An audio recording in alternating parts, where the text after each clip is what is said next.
10,000 ang pwede, or pag OFW is amounting to 350,000.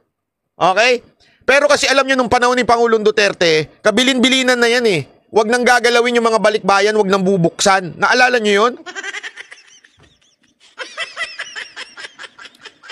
Di ba naalala nyo, sinabi ni Pangulong Duterte yan, pag mga OFW, dapat di na binubuksan yung balikbayan. Yan ang naging patakaran nun. Ano na nangyari ngayon? Mahiyahiya naman kayong mga customs dyan? Peperahan nyo pa? Sana, alam mo, eto ha, sana kung ano yan, kita mo na nga, may mga pangalan, hindi naman yan siguro pambenta. Sana kung mga 10, 5, kahit nga siguro 3, 4, kasi mas mura na nga naman sa ibang bansa eh. Ilan lang yan? 2. Ibebenta, sabi mo ng 3, o 5. Ano ba namang katarantaduhan yung customs? Sa tingin ko, wala namang nalabag na batas dito eh. Kasi, parang natakot nung nag-video na eh. Parang umaatras na yung customs. Diba?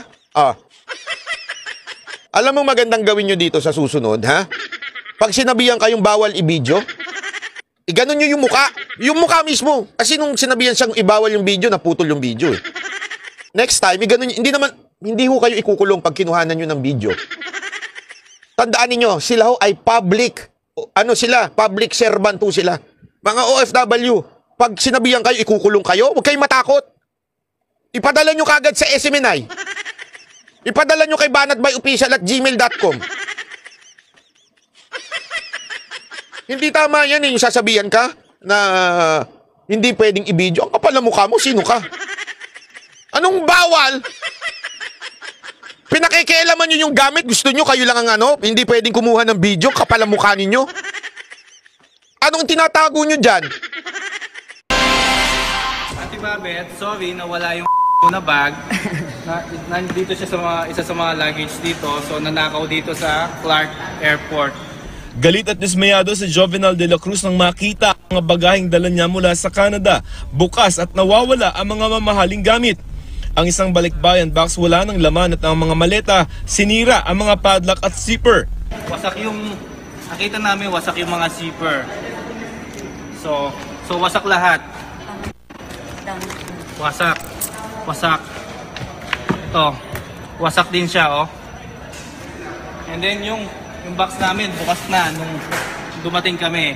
December 23 pa sila nakauwi sa Pilipinas via Clark International Airport, pero January 10 pa nila nakuha ang kanilang mga gamit. Nasa mahigit 80,000 pesos ang halaga ng nawalang gamit ni De La Cruz. Nagsumbong sila sa mga otoridad.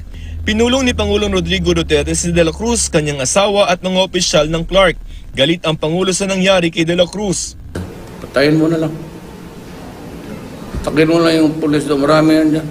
So I deeply apologize. We will pay whatever you lost. Utos ng Pangulo i-terminate ang kontrata ng Miascor, ang service provider na may hawak sa mga bagahe sa airport. Empleyado ng Miascor ang 6 na umaming nagnakaw sa mga pamaskong pasalubong sana ni De La Cruz. Nakasuhan na sila pero nakapagpiyansa. Tinanggal na rin sila sa trabaho. Pero ang gusto ni Duterte, mag-public apology ang Miascor at Clark officials. Kinabukasan, nag-file po kami pina-terminate na namin po. At the same time, pinademanda. Walang ariglo niya.